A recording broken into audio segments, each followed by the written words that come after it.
Doctor గారు ఒకరు ఈ విధంగా అడుగుతున్నారండి, పురుషులలానే స్త్రీలలో కూడా స్వప్న స్ఖలనాలు ఉంటాయా అంటూ అడుగుతున్నారు. పురుషుల్లో లాగానే స్త్రీలలో కూడా స్వప్న స్ఖలనాలు ఉంటాయండి. ఆడవాళ్ళు కూడా ఉంటాయి. ఆడవాళ్ళు మగవాళ్ళు ఇద్దరికీ సెక్షువల్ థాట్స్ ఉంటాయి, ఇద్దరిలో రొమాంటిక్ ఫీలింగ్స్ ఉంటాయి, ఇద్దరికి మామూలుగా ఉంటాయి.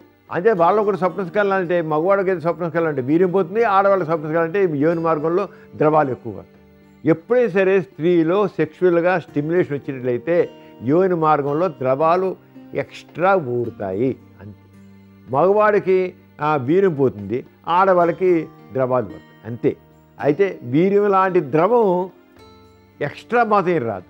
మగవాళ్ళు ఏంటంటే సెక్స్ పరంగా స్పందన కలిగినప్పుడు, సెక్షువల్గా ఎక్సైట్ అయినప్పుడు ఒక ప్రత్యేక ద్రవం, మూత్రం కాకుండా ప్రత్యేక ద్రవం ఒకటి ఊరి బయటకు వస్తుంది, అదేంటి వీర్యం.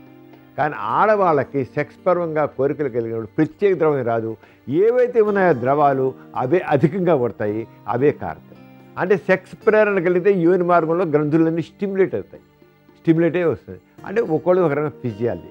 మగవాడికి వీర్యం రావడం ఒకటైతే వాళ్ళలో అంచేత స్వప్న స్ఖలనాలు మగవాళ్ళు ఉన్నట్లుగా ఆడవాళ్ళలో కూడా నిద్రలో ఆ సెక్స్ పరమైన ఆలోచనలు వస్తే వాళ్ళల్లో కూడా యోని మార్గం దగ్గర ద్రవాలు ఎక్కువ అవుతాయి. చూసారు కదండి ఇవాల్టి సుఖజీవనం కార్యక్రమం. మీకు కూడా లైంగిక సమస్యలు కానీ సంతానలేమి సమస్యలు ఏమైనా ఉంటే మీ సమస్యలను వాట్సాప్ ద్వారా పంపొచ్చు. 8008532087 అనే నెంబర్కి వాట్సాప్ చేయండి.